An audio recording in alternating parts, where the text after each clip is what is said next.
आपण आज पनीर रोल बनवणार आहे, तर चला तुम्हाला आपण पनीर रोलची रेसिपी दाखवतो कशी बनवतो.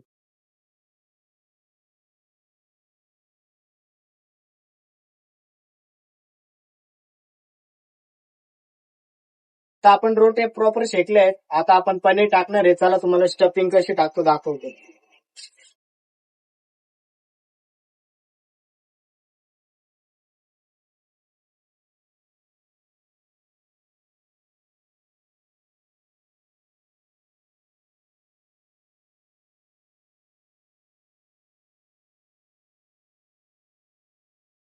तुम्ही बघितलं असेल आपण स्टफिंग कशी टाकली. आता स्टफिंग टाकल्यानंतर आपण परत रोल तव्यावर रिपीट गरम करणार आहे.